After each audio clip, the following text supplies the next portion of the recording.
Assalamualaikum warahmatullahi wabarakatuh. Selamat pagi semuanya. Bagaimana kabarnya hari ini? Semoga diberikan kesehatan semua ya. Nah, anak-anak, hari ini kita belajar tema 2, subtema 1 Bahasa Indonesia. Materi tentang dongeng.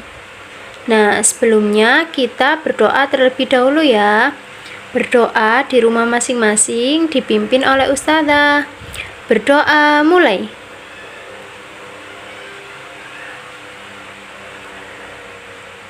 Berdoa selesai.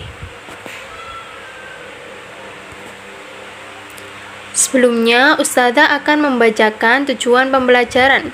Yang pertama, peserta didik mampu menyebutkan unsur intrinsik dalam dongeng melalui video pembelajaran dengan tertib. Yang kedua, peserta didik mampu mempraktikkan pesan moral dalam sebuah cerita dongeng dengan tertib. Nah, dongeng. Pernahkah kamu mendengar atau membaca dongeng? Tahukah kamu apa itu dongeng? Ya, menurut KBBI, dongeng adalah cerita yang tidak benar-benar terjadi. Kemudian, menurut pengertian lain, bahwa dongeng adalah bentuk sastra lama yang bercerita tentang kejadian luar biasa dan bersifat fiksi atau tidak nyata dan penuh dengan khayalan serta imajinasi dan tidak benar-benar terjadi.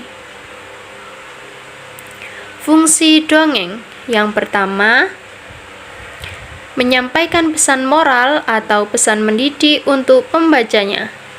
Dan yang kedua, sebagai hiburan bagi pembacanya. Selanjutnya, struktur dongeng. Yang pertama, pendahuluan. Pendahuluan merupakan kalimat pengantar untuk memulai cerita dongeng. Contohnya, pada zaman dahulu, kemudian pada suatu hari yang cerah. Struktur dongeng yang kedua adalah peristiwa atau isi. Pengertiannya adalah suatu kejadian-kejadian yang disusun berdasarkan urutan waktu atau peristiwa inti. Yang ketiga, penutup. Jadi, penutup adalah kalimat untuk mengakhiri cerita dongeng. Nah, selanjutnya ciri-ciri dongeng. Ciri yang pertama, memiliki alur yang sederhana. Yang kedua, karakter tokoh diceritakan dengan rinci. Yang ketiga, pendahuluannya singkat. Yang keempat, ceritanya singkat dan bergerak cepat. Dan yang kelima, ceritanya termasuk khayalan atau fiktif, jadi tidak nyata. Selanjutnya, unsur intrinsik dongeng. Nah, apa itu unsur intrinsik? Unsur intrinsik adalah unsur-unsur yang terdapat dalam suatu cerita.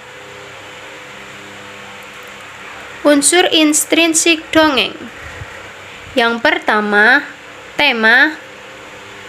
Yang kedua, latar. Yang ketiga, alur. Yang keempat, tokoh. Yang kelima, penokohan. Yang keenam, sudut pandang. Yang ketujuh, majas atau gaya bahasa. Dan yang kedelapan, amanat atau pesan moral. Kita bahas satu-satu ya. Nah, yang pertama, tema adalah ide utama yang mendasari sebuah cerita dongeng. Contohnya, persahabatan, keluarga, dan lain-lain. Yang kedua, latar. Latar adalah keterangan waktu, tempat, dan suasana dalam cerita dongeng.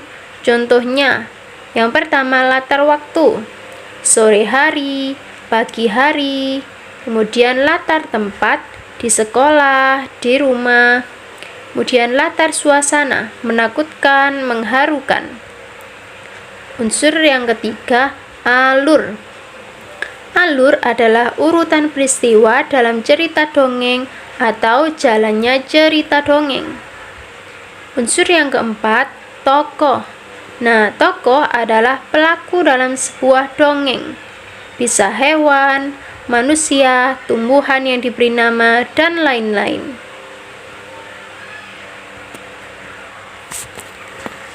Unsur yang kelima, penokohan. Adalah karakter atau watak tokoh. Misalnya, baik hati, suka menolong, dan lain-lain. Unsur yang keenam, sudut pandang.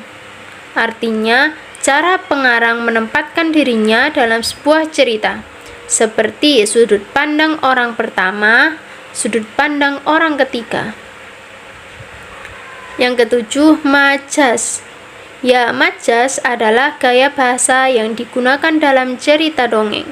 Contohnya, majas hiperbola. Yang delapan, amanat. Adalah pesan moral yang ingin disampaikan pengarang kepada pembaca, atau pelajaran yang bisa diambil dari sebuah cerita dongeng. Nah, contoh dongeng. Ada maling kundang. Yang kedua, bawang merah, bawang putih. Yang ketiga, putri salju. Yang keempat, Jaka Tarub, dan lain-lain. Nah, anak-anak, tugasnya dikerjakan LKS tema 2, subtema 1 Bahasa Indonesia halaman 10-14. Dikerjakan di LKS, kemudian jawabannya disalin pada link yang Ustazah kirim pada WA ya.